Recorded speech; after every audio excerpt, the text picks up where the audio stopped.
regardless of that, we're moving on to training camp points or headlines here. So, Halifax and Colorado had the funniest thing of the weekend by far. Colorado posted this was on Facebook. It might be on Twitter as well, but on Facebook, which I'm banned from, by the way, I don't know why. Colorado said tie game 14-14. I'm like, that's odd. I don't know how that even happens. I think, and Pat, you can correct me if you're still here if I'm wrong, if I didn't scare him away. I'm pretty sure after, and it may be different in preseason, but doesn't like in a game, if it is tied even after the overtime, like you go to a shootout? I don't know what that rule is, but I feel like I heard that a few years ago. I could be wrong. But no, Colorado said it was tied. Halifax said they won 14-13. Now, it seems like to me, there was a little bit of commotion. Apparently, I believe, I wish I knew who said this. I should have written their names down. Oh, okay. So Todd Whittam, who follows me, says, nobody knows. 3 times during the game, it took the scorekeeper more than 5 minutes to put the Mammoth goals on the board. I love this. Love this so much. Wow. So, wait. Honest question is, I don't know. Is there ties in the NLL if overtime ends? Because thankfully it has not happened with the sudden death thing. I am genuinely curious, though, if the overtime ends with nobody scoring, do we do ties? I would also be very upset if that was the case. Like I said, thankfully sudden death makes that not happen. But I was curious. Again, what a weird thing that happened. I just thought it was a fun thing to talk about. Lots of goals, though. Speaking of lots of goals, CJ Kirst got his first goal, thankfully. Okay. That's awesome. Continuous overtime. Thank you, Pat, for that information. I genuinely did not know. Like I said, sudden death has helped that. But I do want to witness a game in the near future where it's like it goes that far. That'd be awesome. I guess that the time goes off regardless of that. Good information there. So yeah, 14-14 seems a little suspicious. I'm going to go with Halifax won the game. Anyways, CJ Kirst got his first goal. I was busy that night, so I could not watch the full game live. I will say it was very pretty. Like Mark Matthews set him up and kind of like brought defenders to the left side of the floor, left side of the floor. And CJ Kirst ripped one. Beautiful. Unfortunately, remember when on this show, like last week, when Steven Stamp said that I forgot the guy who was drafted after Tom Schreiber, but it was like Tom Schreiber and another guy like a few games into the year in Tom Schreiber's rookie season. Another guy had more points, and one of Steven Stamp's editors asked him, "Is this guy better than Schreiber?" And Stamp said no. Wow! Owen Hiltz had a hat trick. Oh my! I'm not going to make that narrative because I think both players can actually be awesome from what I've gathered.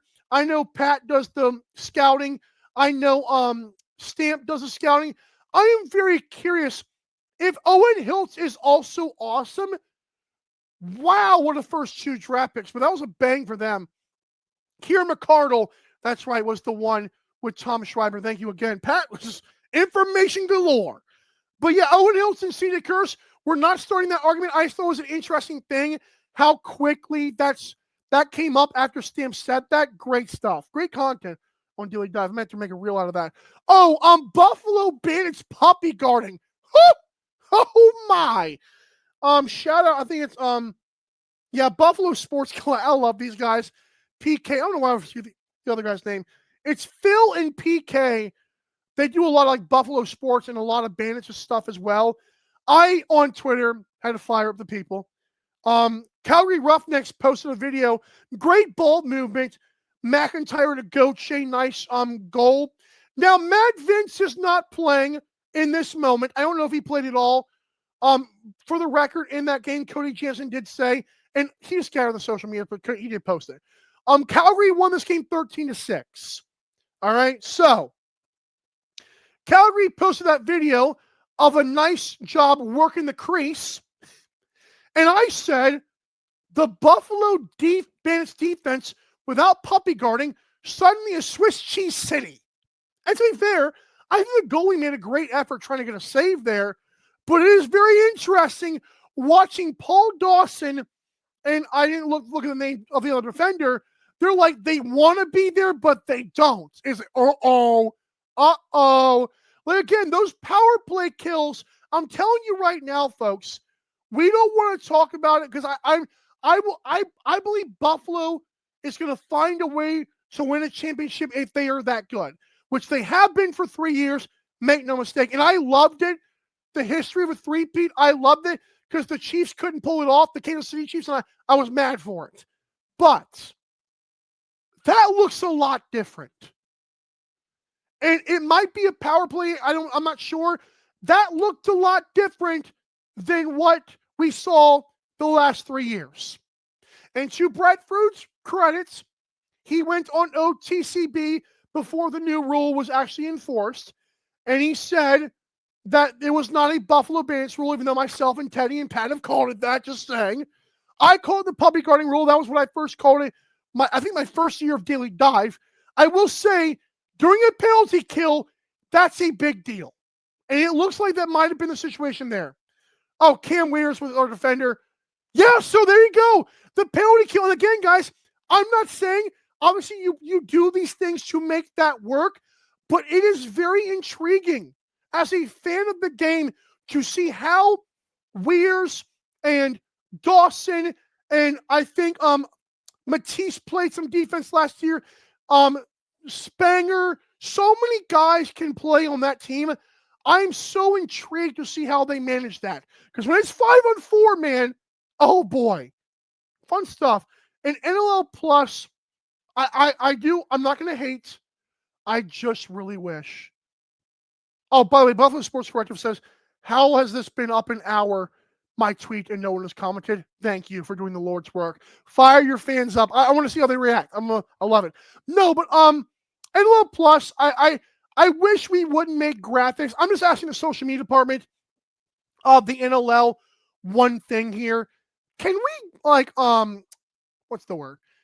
Can we please not make a graphic where 8 games are played, make it an NLL Plus based graphic, and then have one game?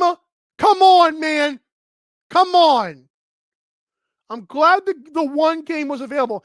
And I am being greedy, I will admit. I do wish we had all the games available, but also, if they're all in the same area, like, why not do most of the games? I feel like, I don't know. It might be up to the teams as well, but come on, man. Like, don't make the entire graphic and like, oh, that's the one game, of course, the Toronto Rock. It's fine. I just think it's very weird that last year their YouTube was just fine with that, but now so we're gonna be on NLL Plus. Yeah, I figure so that's why I kind of was being careful with that. It is up to the league. I mean, up to the teams. That's a fair point.